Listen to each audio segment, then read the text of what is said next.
गर्भावस्था में माँ ने क्या किया? माँ ने गर्भावस्था के दौरान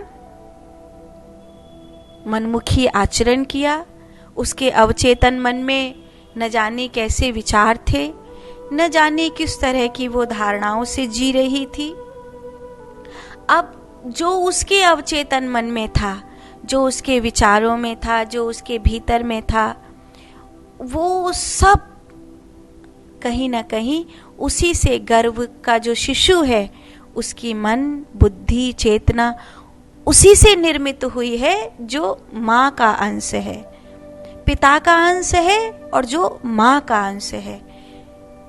फिर अभी तो वो माता पिता की चेतना को लेकर आया है, जो उनका विचार था, जो उनकी सोच थी, जो उनकी धारणाएं थी, जो उनके अवचेतन मन में था। कई बार व्यक्ति बाहर कुछ और होता है, उसके अवचेतन मन में कुछ और चल रहा होता है। किसी ने किसी के दिमाग की खिड़की खोल के तो देखी नहीं है कि उसके माइंड में भीतर चल क्या रहा है। तो कई बार भीतर बहुत कुछ चलता रहता है, वो सब वो शिशु लेकर आता है।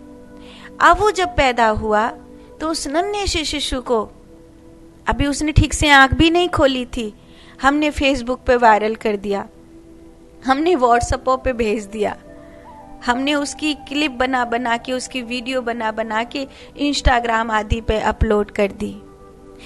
क्या होगा? जो संसार की वाइब्स हैं वो उसको मिलेंगी। कोई कुछ सोच रहा होगा, कोई कुछ सोच रहा होगा। जैसे होता है ना, हमें हिचकी आती है, हमें एकदम फंदा लग जाता है, हमें ऐसे संकेत मिलते हैं ना कि ये व्यक्ति हमारे लिए अच्छे हैं, ये व्यक्ति हमारे लिए, तो सबकी अपनी अपनी वाइब्स होती हैं।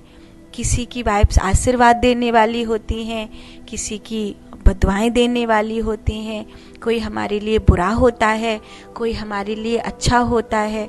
सबकी अपनी अपनी अपनी अपनी चेतना हम तक पहुंचती है। चेतना अगर हम तक नहीं पहुंचती तो सोचो कि कोई किसी को याद करे और किसी को कहीं और हिचकी आ जाए, ऐसा कैसे हो सकता है?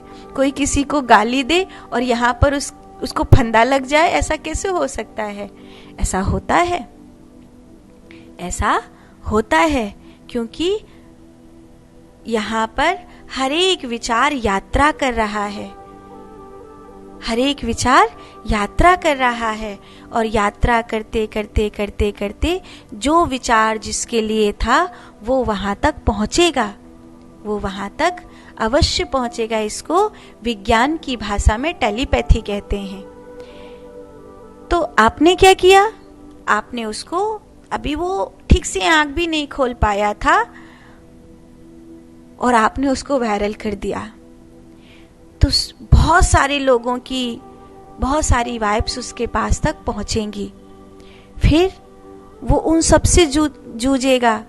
किसी की अच्छी आ रही है, किसी की बुरी आ रही है, किसी का सामान्य आ रही है, माने सबकी थिंकिंग उसके पास तक पहुंच रही है।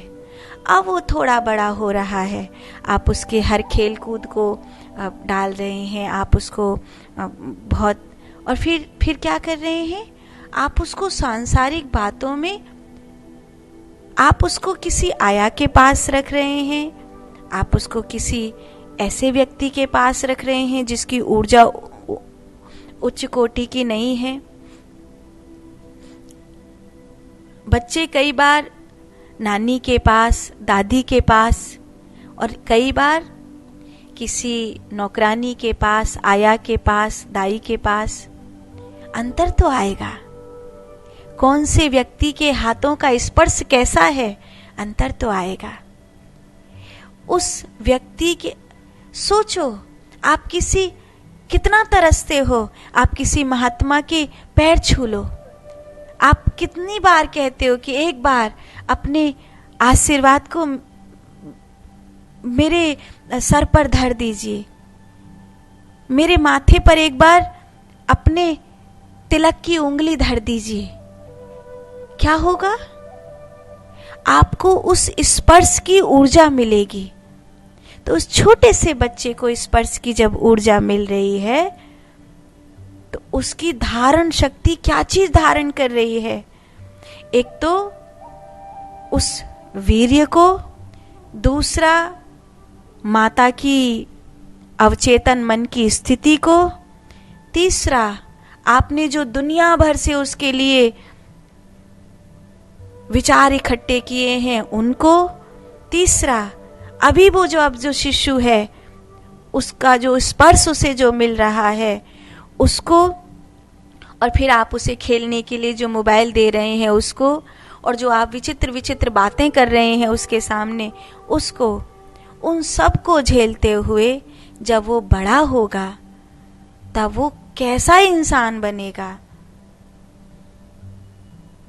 आप सुनिश्चित कर सकते हैं।